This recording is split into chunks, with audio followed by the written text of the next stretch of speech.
ఆ ఐతుకు అనేవాడు ఇట్లా కూటంలో ఉంటాడు. ఆ కూటంలో వాక్యం చెప్పేది ఎవరంటే పౌలు గారు. పౌలు గారు భయంకర ప్రసంగికుడు. ప్రసంగానికి మనోళ్ళు ఒక టైం పెట్టుకుంటారు, ఒక గంట, గంటంబావు, గంటన్నర అని. నిజమే, ప్రజల యొక్క వినికిడి శక్తి 40 నిమిషాల వరకు పనిచేస్తుందని ఏది గ్రహింపు శక్తి సైంటిఫిక్గా చెప్తారు. కొంతమంది వాళ్ళ యొక్క పరిపక్వతను బట్టి మరో 40 నిమిషాలు అనుకో, గంట, గంటన్నర, ఓ 10 నిమిషాలు అటు ఇటు, వారి యొక్క సామర్థ్యం. కానీ పౌలు ప్రసంగం ఎత్తుకొని పౌలు మాట్లాడటం మొదలు పెడితే ఎంత టైం అనేది కాదు, తను వెళ్ళేదాన్ని బట్టి ఆయన మాట్లాడతాడు. మరునాడు పౌలు వెళ్ళనై ఉండి ఆ రాత్రి చాలాసేపు ప్రసంగిస్తున్నాడు. Night time all night prayer జరుగుతున్నట్టుగా ఉంది అక్కడ.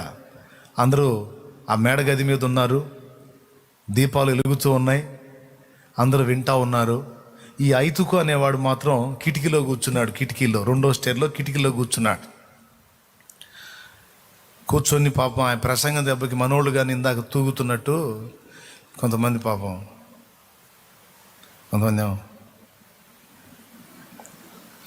కుస్తీలు పడుతున్నారు, కొన్ని ఫేసులు దోస్తున్నాను నేను. అట్లాగే మనోడు పాపం ముందుకి వెనక్కి ఊగి ముందుకు పడితే లోపల ఉండేవాడు వెనక్కి పడ్డాడు.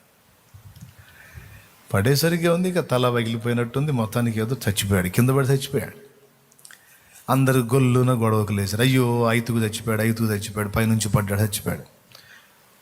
కిందకి వెళ్ళి పైకి ఎత్తితే చనిపోయి ఎత్తపడ్డాడు.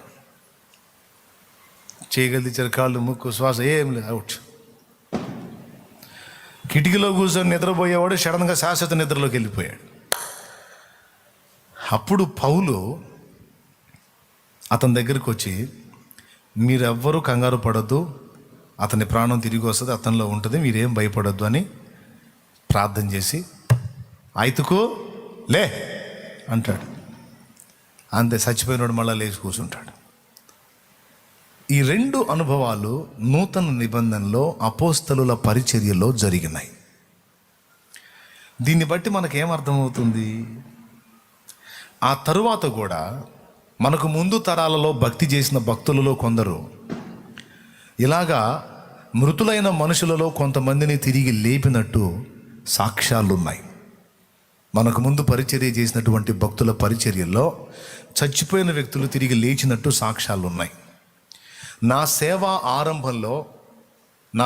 ఆరంభంలో అయితే నేను ప్రార్థన చేశానని కాదు, మధ్యరాత్రి వేళ చనిపోయిన